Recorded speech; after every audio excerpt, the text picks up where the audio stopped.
Olá e bem-vindos! Hoje vamos olhar mais a fundo para o jogo de basquetebol desta noite, segunda-feira, 22 de dezembro de 2025, entre os Boston Celtics e os Indiana Pacers. Olá. A nossa base é um artigo que, no fundo, funciona como um boletim clínico das duas equipas, e a missão é perceber o que é que isso significa para o confronto. E posso já adiantar que a história aqui é de dois extremos. Uma equipa que recupera a sua maior força E a outra? e a outra parece estar a chegar mesmo ao limite. Pois, é isso mesmo. É a narrativa do copo meio cheio contra um copo que está, completamente vazio. No desporto profissional, o estado físico dos atletas é muitas vezes o fator que decide tudo. E neste jogo em particular, esse fator está à vista de todos. Exato. O que vamos tentar perceber é como é que o boletim clínico de cada equipa dita o que podemos ou não esperar deste jogo. E as histórias não podiam ser mais diferentes. Ok, então vamos diretos ao assunto. Há notícia que está a animar Boston. Jaylen Brown está de volta. A grande notícia. Ele falhou o último jogo contra os Raptors por doença, mas a fonte confirma que está pronto para hoje. E atenção, não se trata só do regresso de um bom jogador. É o regresso de um jogador que está a jogar um nível...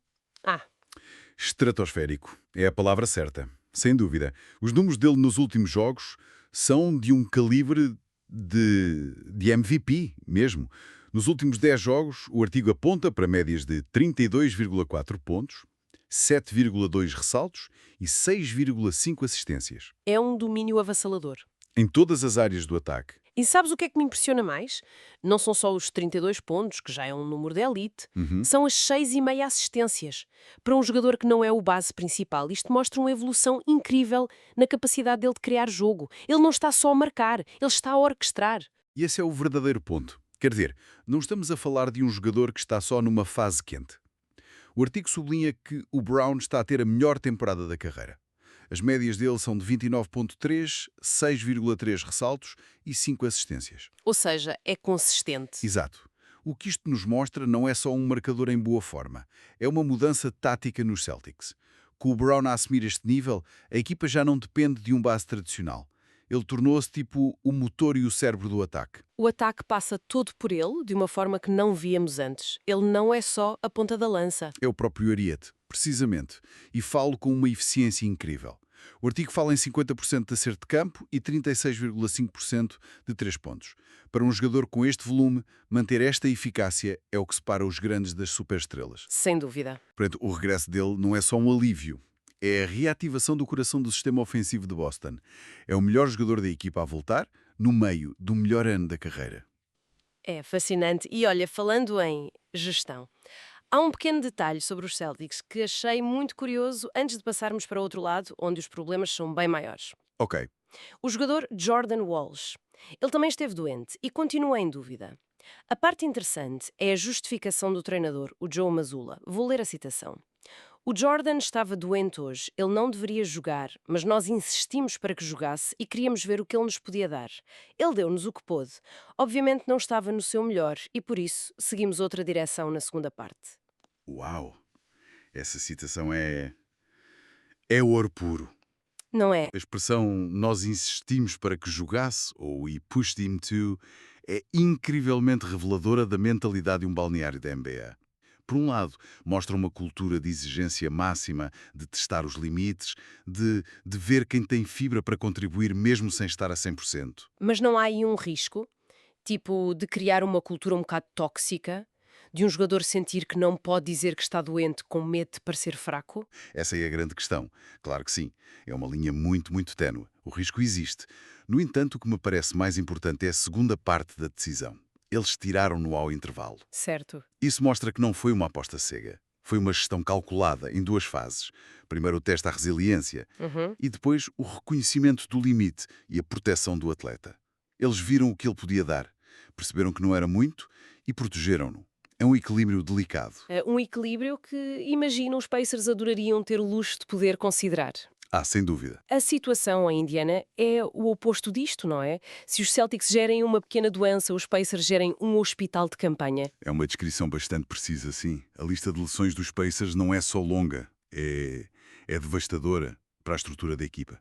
Estamos a falar de peças nucleares. Vamos aos nomes porque a lista é, de facto, impressionante. Ausentes confirmados, Tyrese Haliburton, com uma rotura do tendão de Aquiles direito. A pior de todas. Aaron Nesmith, com uma entorse do ligamento colateral medial do joelho esquerdo. Ben Shepherd, distensão na panturrilha esquerda. E Obi Toppin, fratura de stress no pé direito. É o núcleo da equipa, basicamente. Exato. E é importante dar contexto a isto. A começar pelo Haliburton. Uma rotura do tendão de Aquiles é possivelmente a pior lesão que um base moderno pode sofrer. Para um jogador como ele, que vive das mudanças de ritmo, da explosividade, esta lesão ataca diretamente a primeira passada.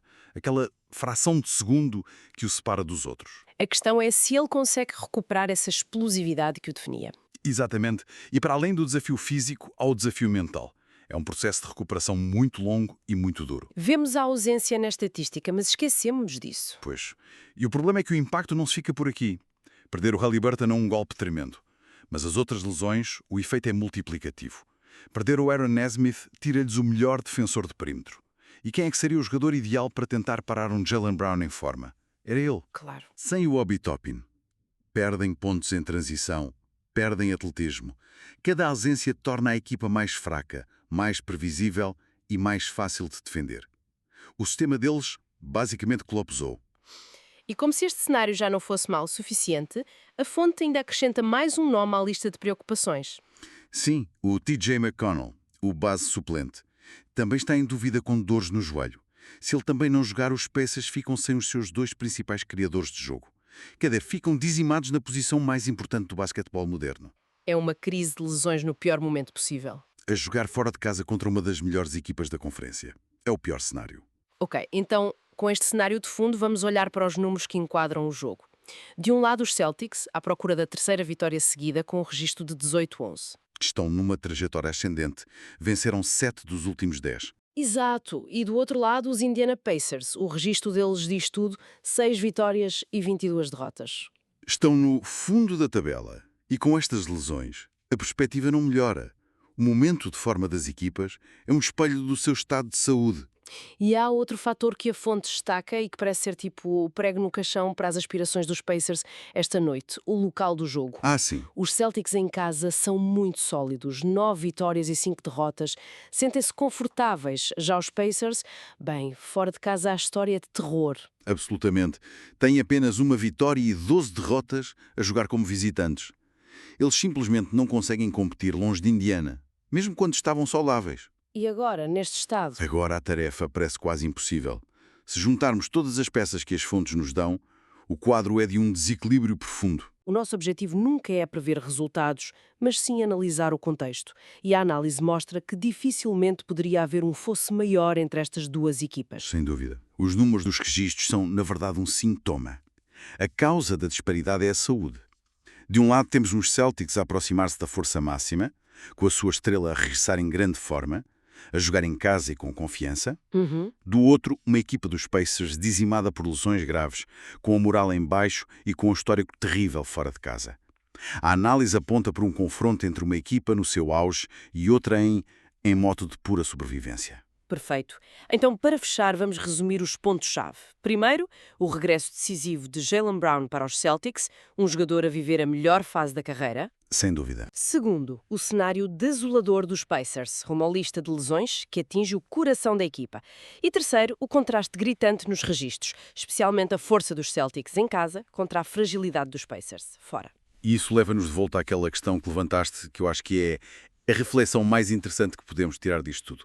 A citação do treinador Mazzulla sobre o Jordan Walsh. Sim. Aquela decisão de insistir para que o jogador doente jogue, mesmo que por pouco tempo, num jogo em que teoricamente seriam favoritos, isso diz muito. Parece um risco desnecessário, olhando de fora. Pode parecer, e a questão que fica no ar é: qual é o limite entre a extrair o máximo de um atleta, incutir essa mentalidade de sem desculpas e proteger o seu bem-estar a longo prazo?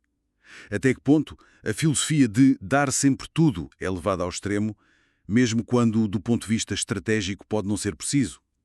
É uma janela para a pressão invisível que existe dentro de um balneário profissional, onde cada minuto conta, mesmo nos jogos que, no papel, parecem já decididos.